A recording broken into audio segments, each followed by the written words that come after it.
As far as the next question, is it safe to iframe a money site? Yes, it is. We do it all the time.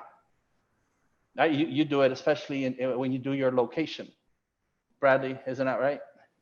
I'm sorry, I was replying to text. What was the question again? When you Sorry. do your location stacks, don't you iframe the money page?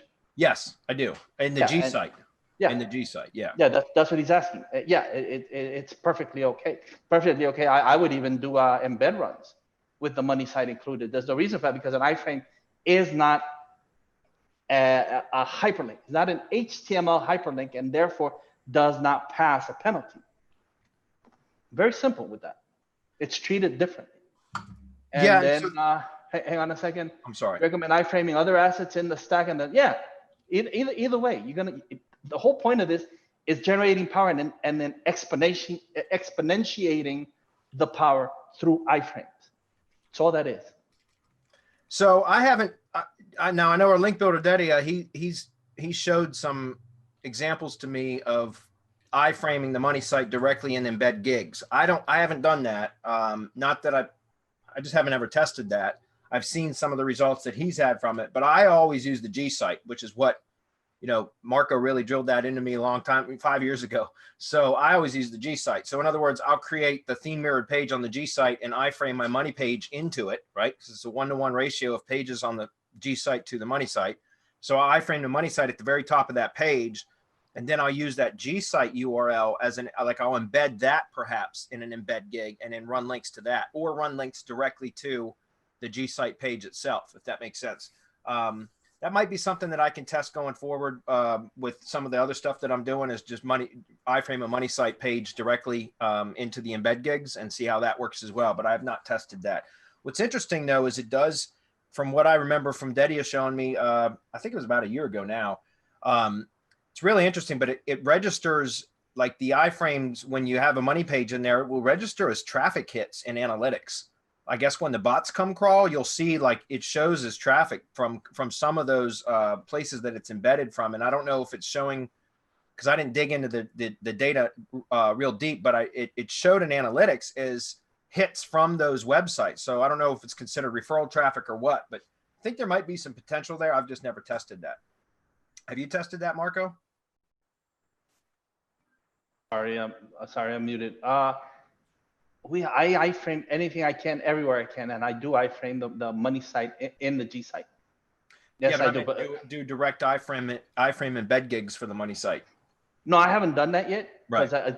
Because I mean, my whole point is the iframe stack. So I have the G site, like the money site on a G site page. I'll take that and I'll run an embed gig, because then that gets iframed in the embed, or it goes into a press release, for example, or wherever it is that I choose to embed it again, and then that'll go out. Or it might be included in an entity stack, and then that'll go out and get an embed run. My whole point, or what I always do, is I want to increase the power that I'm running through it. And I know that stacking the iframes generates a whole ton of power. I don't know what if you want to quantify it, whether it's page rank, right? Ranking score, I don't know. You have a ton of metrics and all of them useless. And we can't get to the ones that we could really use, which is page rank and ranking score. I know that it has an effect. I know that it generates power. I know it generates tons of power. And you can see the results from the image that Adam shared when we started. I mean, the end result is that, is it making money? And yes, it is. Yeah, and lastly, just like Marco said, I just started recently testing, and I haven't gotten very far into it, but using Microsoft OneDrive, which is similar to Google Drive, except they're Microsoft. Obviously, Microsoft, cloud hosting for those folders and files and such. And they still have a really simple public option and embed option for, embedding the files or folders and make them public. And so that's why I just recently started testing that. I don't really have any results yet, but that's probably something I'll do a little bit more of in the upcoming case studies that I mentioned at the beginning of today's Hump Day Hangout. Okay. So, but I haven't tested any other ones yet either. Microsoft will be next. I'll probably get fairly deep into that before I try anything else. And Marco and I have talked about potentially looking into some of the other cloud hosting sites to do some of that when needed. So that might be something that will be on the upcoming to-do list. Yeah, but Next the question. thing is, I don't just want to do 10, for example, Word documents in there. I don't just want to do that. I want to set it up the RYS way, the rank your shit way, where everything benefits from everything else, and we push power into that, and wherever it is that we're going with it to the destination, right? That's the effect that I want to have, because I know that I can get 10 docs in there, 10 Word documents with links in them. Yeah. Yeah, but so what? Yeah.